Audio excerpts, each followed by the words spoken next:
देखिए, मैंने शुरू से आपसे कह रहा था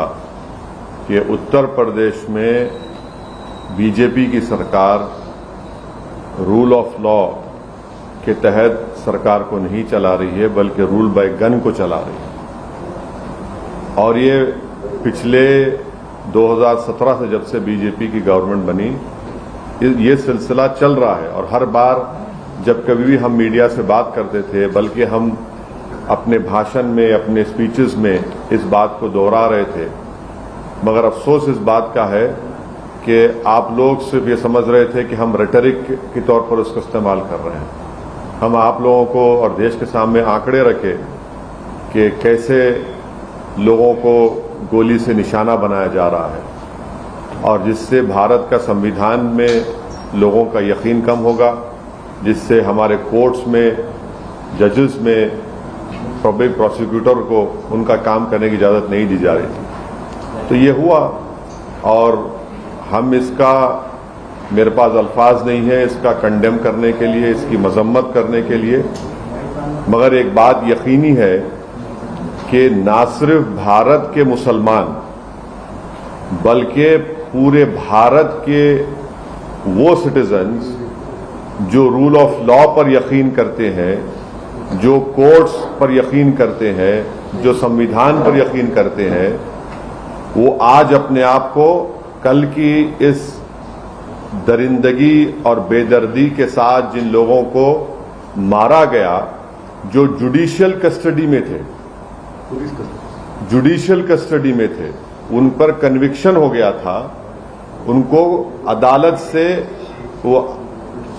जेल से लाया जा रहा था किसी और एक और केस में इंट्रोगेशन करने के बाद, तो उसको आप जुडिशियल कस्टडी भी बोलेंगे, पुलिस कस्टडी बोल सकते हैं। मगर ना सिर्फ मुसलमान बल्कि हर वो भारत का नागरिक जो अपने आप को अपने मुल्क पर फख्र करता है इसलिए कि यहाँ पर संविधान है, कोर्ट्स है, उसको इस बात का फख्र है कि पाकिस्तान से एक आतंकवादी आकर भारत के नागरिक को जान लिया था, तो हमने उस पर कोर्ट में केस चलाकर उसको सजा दी। आज वो सब लोग कमजोर और अपने आप को गैर महफूज समझ रहे हैं, वो अपने आप को कमजोर और गैर महफूज समझ रहे हैं। कल का जो मर्डर हुआ है, ये कोल्ड ब्लडेड मर्डर कहते हैं, उसको देखने के बाद हर वो भारत का नागरिक जो भारत के संविधान पर यकीन करता है, भारत की अदालतों पर उसको यकीन है, आज वो अपने आप को कमजोर और गैर महफूज समझ रहा है। और ये इसलिए हुआ क्योंकि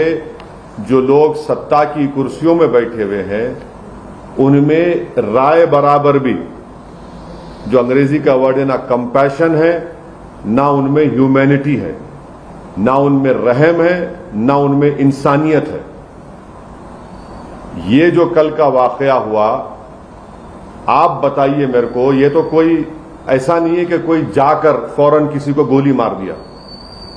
आप उनका वेपन चलाने का तरीका देखो, आप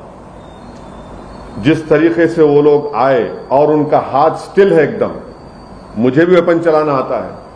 मैं भी एक एक्सपर्ट के साथ ट्रेनिंग लिया हूं अपनी सेल्फ डिफेंस के लिए, और जिस तरीके से मार रहे वो लोग, उनका हाथ देखिए हिल नहीं रहा है, उनकी आंख उस पर है, उन लोगों पर है। तो ये एक कोल्ड ब्लडेड मर्डर है, और ये लोग प्रोफेशनल हैं। और कितना इसमें उत्तर प्रदेश की बीजेपी की सरकार का इसमें रोल है, कितना इसमें ये कौन लोग हैं जो जाकर पुलिस की मौजूदगी में और मीडिया की मौजूदगी में, बल्कि लाइव टेलीकास्ट भी हो रहा था, वो इस तरह का कोल्ड ब्लडेड मर्डर करते हैं। तो ये इसके लिए जरूरी है कि सुप्रीम कोर्ट मॉनिटर्ड इसमें इन्वेस्टिगेशन होनी चाहिए, कमेटी बननी चाहिए।